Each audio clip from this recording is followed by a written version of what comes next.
Is saying the college crackdown, the university suspending more than a dozen fraternities from campus, the alleged hazing death that sparked the sweeping ban.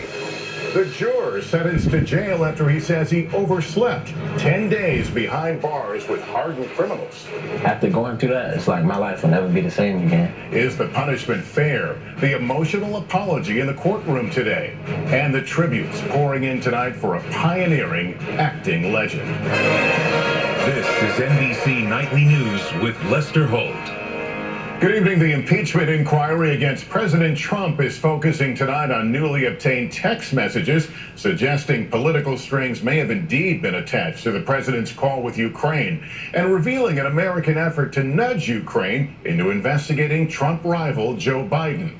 But today, shifting his line of defense, President Trump now says he doesn't care about politics. Our Peter Alexander has...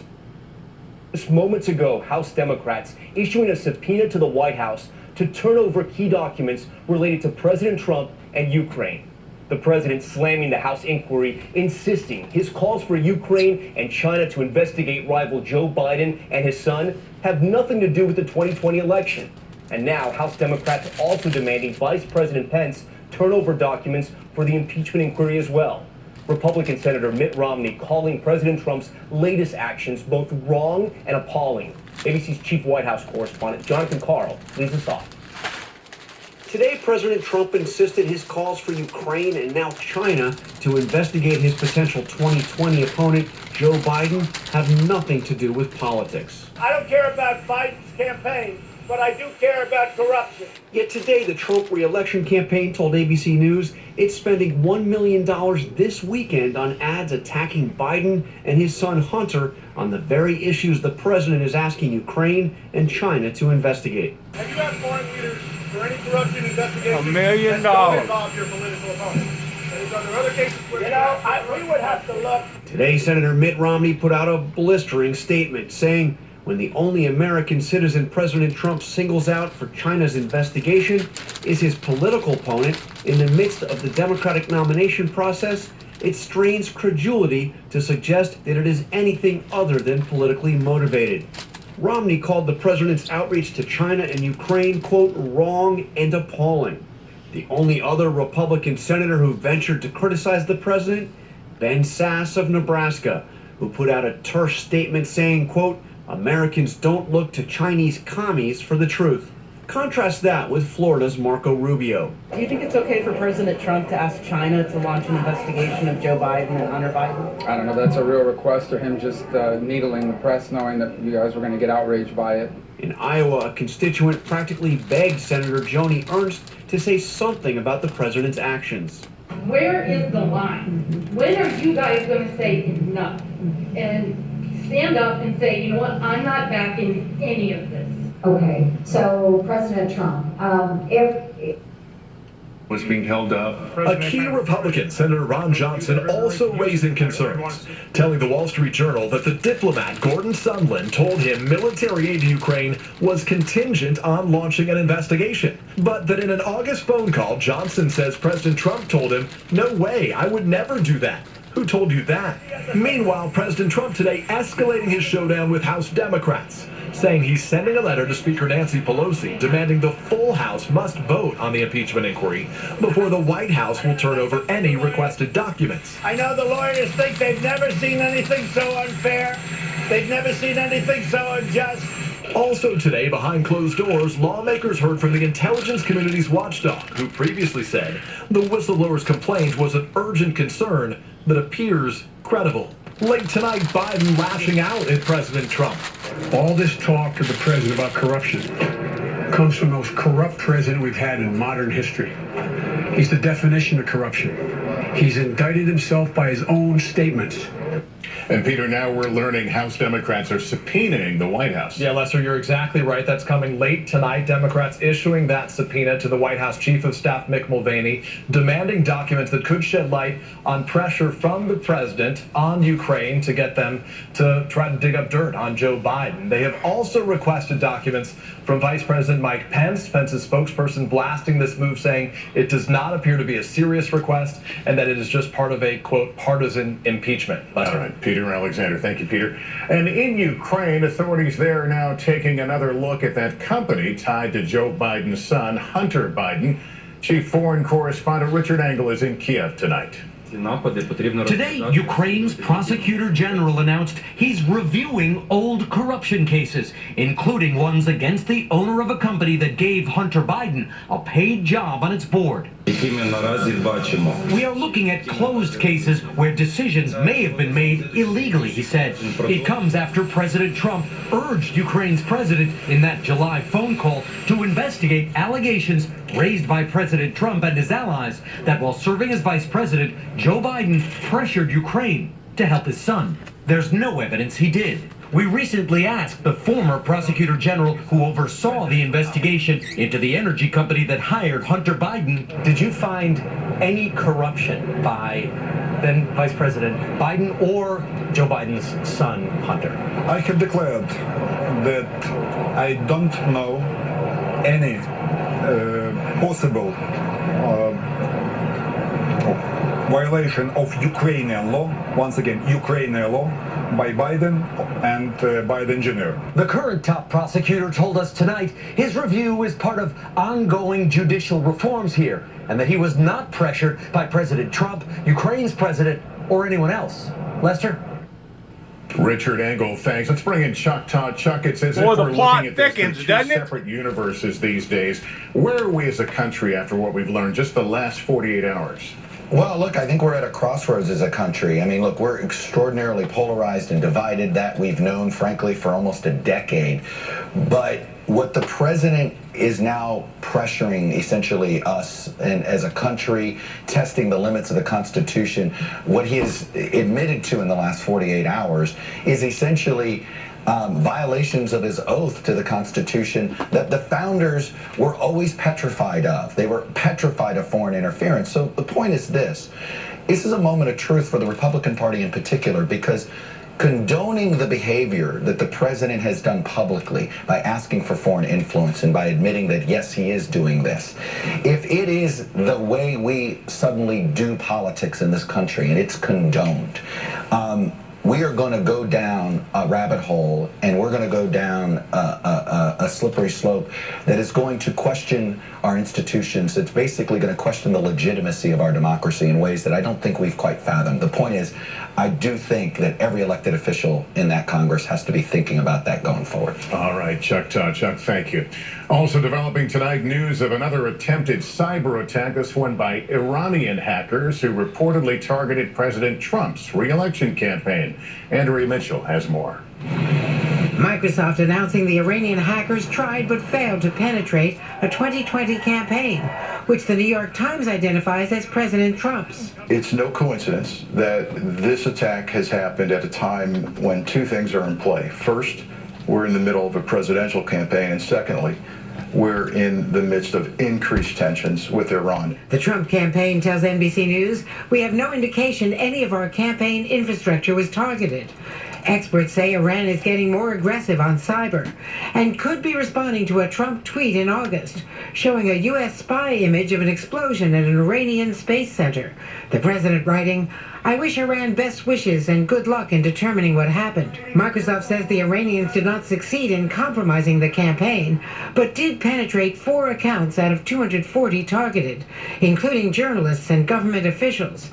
Microsoft has been warning since July about cyber attacks from Iran as tensions with the U.S. escalate. What we saw with Iran, for example, is an incredible increase and spike in activity once the United States announced it was withdrawing from the nuclear treaty. The U.S. has been considering cyber options against Iran, possibly leading to an escalating cyber war that could now impact the 2020 campaign. Lester? Andrea Mitchell, thank you. There's good news about Senator Bernie Sanders tonight. He was released from a Las Vegas hospital 2 days after having a procedure to clear a blocked artery in his heart. In a statement, his doctor said the 78-year-old presidential candidate did suffer a heart attack. Sanders said he feels great and looks forward to getting back to work after some time off. A Florida woman is behind bars tonight after police say they found bomb-making materials in her home. The authorities tipped off by her own parents. NBC's Morgan Chesky now on what investigators say could have been a catastrophic attack. They're the tools of a deadly trade that Homegrown landed a Florida terrorist. woman behind bars. Michelle Colt's arrested after her parents discovered an arsenal in the 27-year-old's bedroom and called police. The amount of highly destructive materials we found in this home were astonishing. Inside, dozens of pipes, gunpowder, and fuses. Police say Colt's admitted she planned to turn into bombs, alongside DVDs and books about mass murder, including the Unabomber's manifesto. I can tell you we stand here proud knowing that something tremendous was prevented. Colt's arrest, the latest in Absolutely. what may be a string of thwarted attacks. In August, a Florida man was arrested after his girlfriend told police he texted her he wanted to break a world record for the longest confirmed kill ever. We can't say it enough.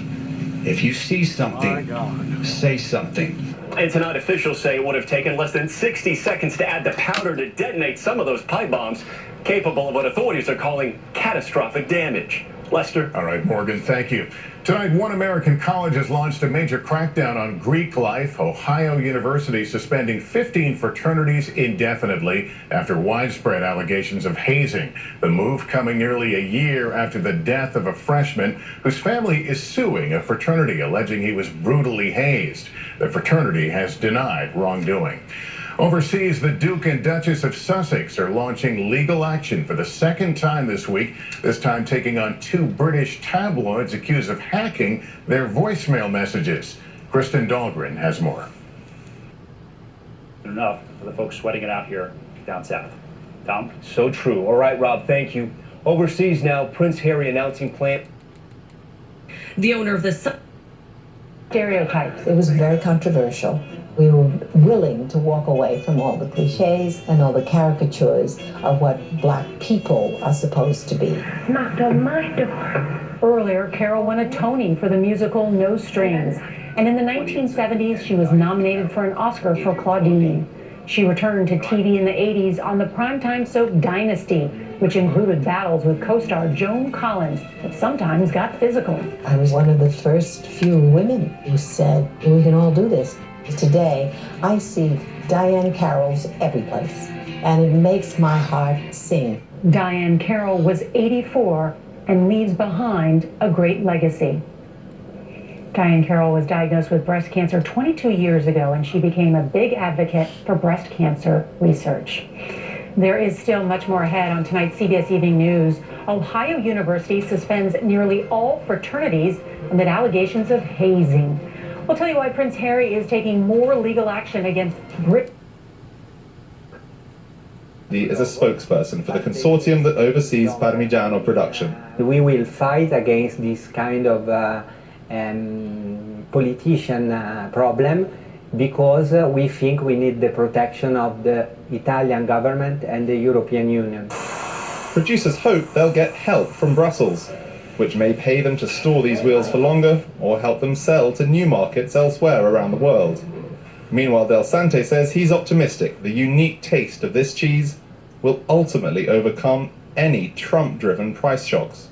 For Nightly Business Report, I'm Willem Marx in Noceto, Italy. Between the trade war and some mixed economic reports, Goldman Sachs says the best way to navigate a possible economic slowdown is with some reasonably priced stocks. In a note to clients, the firm said that the stable growth stocks fare best in environments of slowing economic growth and rising uncertainty. Over the past 2 years, those companies with a history of growth stability have returned 22% versus 16% for the S&P 500. On the list, Fiserv, AutoZone, Amdocs, J&J, and Walmart. Still ahead. That forgiveness from Jean's brother right after sentencing, giving these jurors some peace of mind. It kind of helped us feel like we ended up with the right decision. Grant Jean today speaking to Good Morning America. Who am I to not forgive someone who asked? I waited 1 year to hear I'm sorry, and I'm grateful for that. And at trial, Geiger acknowledged that she intended to kill Jean. The jurors telling me that's all they needed to hear to find her guilty of murder. Tom? Marcus Moore for us. Marcus, thank you. And news tonight about the American economy. The U.S. adding 136,000 jobs in September. Unemployment falling to 3.5%, the lowest in 50 years. The report, of course, helping boost the stock market. The Dow gaining 372 points today, closing at 26,573. And there's still much more ahead of World News Tonight this Friday. The dramatic kidnapping rescue. Take a look at this. A suspect with a victim inside of his car, taking off on foot after a police chase, turning and firing at officers. The shootout caught on camera. Plus, the Florida man jailed 10 days after he was picked for jury service and overslept. Tonight with the judge, what he told the judge and why he's now being given a second chance. And the new images just coming in, a massive plane slamming into the ground, rescue teams at the crash site, and the moment they pull a survivor from the wreckage. Stay with us. If you have postmenopausal osteoporosis, this simple banana peel. Week, Apple CEO Tim Cook told reporters that sales of the new iPhone 11 series are off to a very strong start. Cook said he couldn't be happier with the launch, though he didn't disclose specific sales figures. These new iPhones boast a faster processor, longer-lasting batteries, improved camera systems, and price is a selling point too. The iPhone 11, the successor to the iPhone XR, was priced $50 lower at $699. But some tech analysts are already looking through this iPhone cycle and to the expected 5G iPhone coming next year. So I think we're through the worst. But as you point out, we do think this cycle is still going to be flat to maybe slightly down in units. And you really have to wait till next year with 5G. And I don't think a 5G phone is going to be a terribly different experience. But from a marketing aspect, Best Buy and Verizon and others are really going to be pushing it. So I think you will see a stronger cycle a year from now. One question for investors to consider is how the expected 5G iPhone impacts demand in the quarters ahead. Does increasing chatter and excitement about that device hamper appetite for the current iPhone 11 lineup? Investors might have a better idea when Apple next reports earnings results on October 30th. For Nightly Business Report, just as good as WeatherTech? Yeah, no. Mild memory loss related to aging? Prevagen is the #1 pharma. It's unpredictable. So we make the most of it when this Libra's mission. PayPal shares rose about 2% to 102.79. Facebook was up a fraction to 180.45.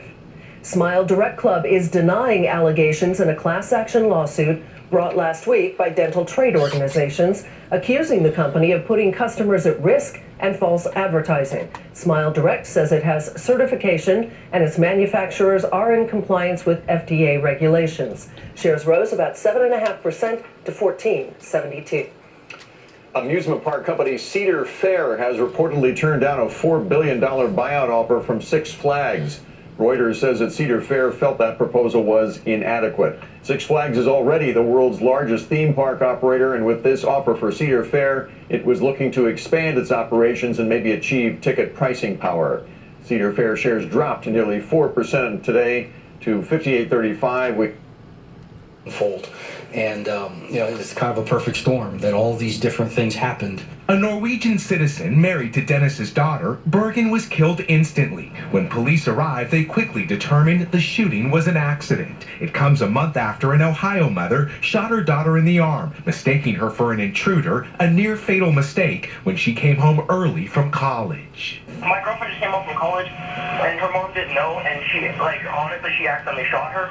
With no charges filed in either incident, tonight outside Pensacola, an American flag is flying half-staff at the Dennis home, leaving two families heartbroken over the same tragedy. Miguel Almaguer, NBC News. All right, up next tonight, how oversleeping landed one man in jail.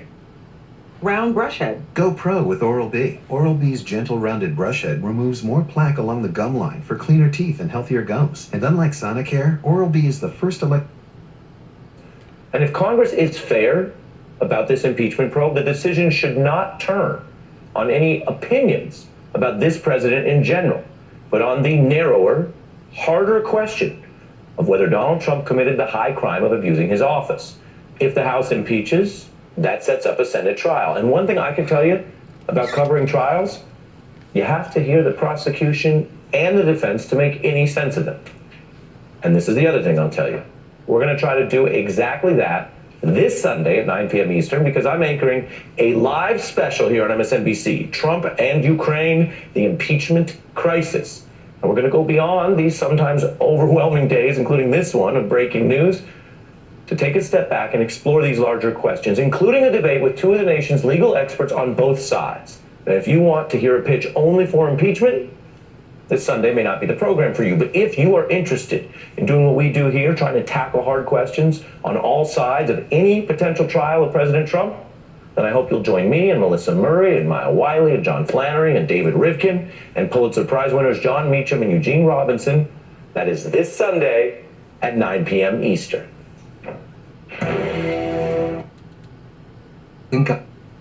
Shouldn't be struggling to learn how to use our cameras or to learn.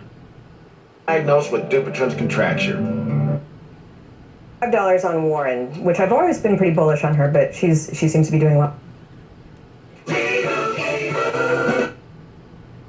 Ask your doctor if Eliquis is what's going up, unless migraine steals your.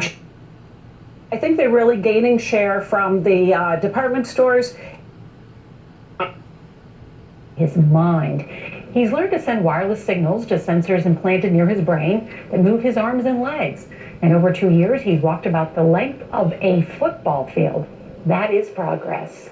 Coming up on the road with Steve Hartman, a dying man wanted to share his fortune, but there was one condition. When you can't watch the CBS Evening News on TV, don't worry, we've got you covered. Subscribe to our podcast, sponsored by Blue Cross Blue Shield. How important it is to take your job seriously and to be a professional and still be a human. He's making you feel like he's in my home right now telling me what I need to know for today. What I need to know before I head out the door. Do I need an umbrella or not? It's a big responsibility and he is locked in. I want to be the most accurate. Trent Okerson, weekday mornings on Local 6 Today. He speaks to prospective jurors about the importance of jury duty and celebrating a trailblazer of the stage and screen. Diahann Carroll, the first black woman to star in a non-servant role in a TV series as Julia, has died in Los Angeles following a cancer battle. Her work would also earn a Tony and Oscar nomination. In the 80s, Carroll joined the cast of Dynasty you'll remember as the glamorous Dominique Devereaux. Diahann Carroll was 84 years old. And when we come back, do you believe in guardian angels? The 94-year-old who just jumped out of a plane and says he's now a believer. Stay with us. Hey, I'm a believer. Moderate to severe. And I've told people that I was a believer, but they don't believe the believer. So I go on with my life and wait it out during this standoff. Good luck to all of us. Friday Night News here at the beginning of part of August 2019. Shalom.